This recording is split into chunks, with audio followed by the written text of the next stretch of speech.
Ce qui donne envie d'écrire au départ, moi, c'est un acte de contrainte beaucoup trop forte, d'assister à des procès, d'être un observateur continuel comme ça de la souffrance, voilà, j'arrive le matin et ma journée, ça va être d'assister à des moments où la vie des gens bascule, ou alors des gens qui viennent raconter comment elle a basculé. Et en fait, ça, c'est quelque chose auquel on ne s'habitue pas. Enfin, moi, je pense qu'on ne peut pas s'habituer à ça. Et il y a un moment, donc là, ça a généré une sorte de bouillonnement, je pense, qui était peut-être un peu discret comme ça pendant des années. Et un jour, ce bouillonnement-là, ça fait comme une éruption. Ça donne le démon de la colline au loup.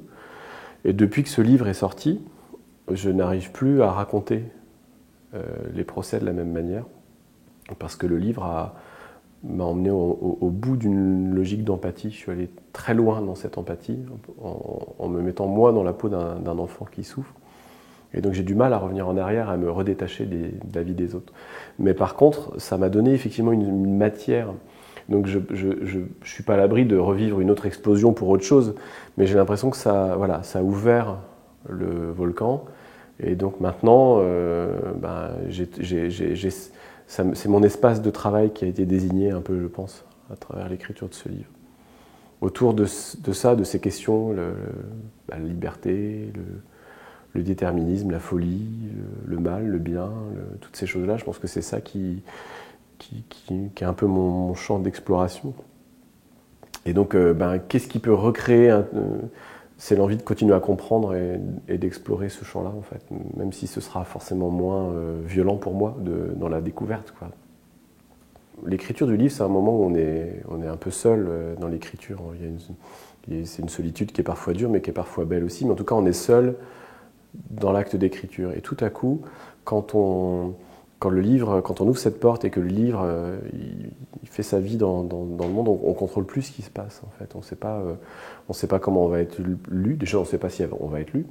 On ne sait pas quand, combien de temps, et on ne sait pas ce que ça va. Donc il y a une sorte de découverte au fil de l'eau, comme ça, et c'est le livre qui est devant nous et qui tire un peu ce fil-là. Et c'est une aventure qui est vraiment bouleversante parce que ça reconstruit un nouveau monde, en fait, autour de nous, avec des gens qu'on n'aurait jamais rencontrés sinon. Et puis il y a des retours les retours des lecteurs, c'est quelque chose moi, je trouve qu'on ne s'habitue pas à entendre ça, parce que c'était extrêmement troublant et touchant et bouleversant de partager avec les lecteurs l'impression que ce que moi j'avais vécu en écrivant le livre, eh bien eux, les lecteurs, avaient ressenti exactement les mêmes choses, un peu au même moment dans la continuité du livre. Donc il y avait une sorte de rencontre à distance entre le processus d'écriture et ce qu'il avait impliqué et l'émotion du lecteur. Ce qui m'a beaucoup touché, c'est quelqu'un qui m'avait dit merci d'avoir accepté de l'écrire. Parce que je pense qu'il y a des gens qui ont perçu que pour écrire ce livre, il avait fallu aussi que moi j'accepte de me laisser traverser par des choses qui n'étaient pas de l'ordre du très confortable. Le démon de la colline au loup, je l'ai écrit il y a longtemps, enfin je l'ai écrit en 2019. Donc il y a un décalage entre le moment de l'écriture et la parution. Et donc comme le livre était écrit, j'ai commencé d'autres choses tout de suite après. Et ça m'a permis d'avancer sur des projets. Et aujourd'hui c'est doublement plus compliqué parce qu'il y a... comme je ne me rendais pas compte de ce que c'était ce livre, en fait, aujourd'hui il est devenu un peu impressionnant pour moi. Donc il y a toujours cette question de savoir comment être à la hauteur dans ce qui va pouvoir venir maintenant. Quand j'écris, par moments, j'ai l'impression que ce que j'écris, c'est un peu fade. Parce que, en fait, moi, la langue de Duke dans Le démon de la colline au loup, c'était vraiment pour moi la langue...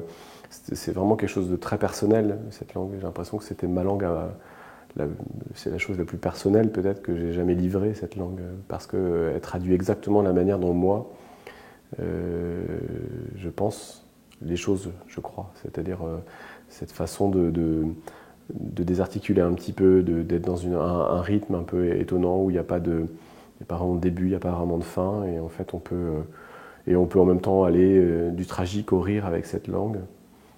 Et c'est avec une sorte de naïveté qui préserve, qui fait qu'on a presque tous les droits. Enfin, c'est un peu comme un enfant à qui on va pas le gronder parce qu'il est quand même vraiment rigolo. Et Dieu qui peut aller de l'horreur à la métaphysique en passant par de temps en temps un peu la blague, on lui pardonne ça parce qu'on a l'impression qu'il n'y a pas de mauvaise intention dans sa démarche, que c'est juste quelqu'un qui veut comprendre en fait. Donc moi cette langue-là, elle était vraiment c'était quelque chose de très important pour moi, je pense, que j'ai mesuré après avoir écrit. Et je me suis rendu compte que le fait de l'abandonner, c'était à la fois une bonne chose, parce que ça préserve le caractère unique de ce livre, c'est un objet à part, voilà. Et la langue, j'ai découvert que c'était quelque chose d'étonnamment un peu vivant, et donc elle continue à être un peu là dans l'esprit, mais elle se transforme pour les besoins d'un autre récit. Et donc je la laisse un peu justement, je sais pas, c'est un peu comme un petit plat qui mijote, quoi. Je la laisse mijoter un peu.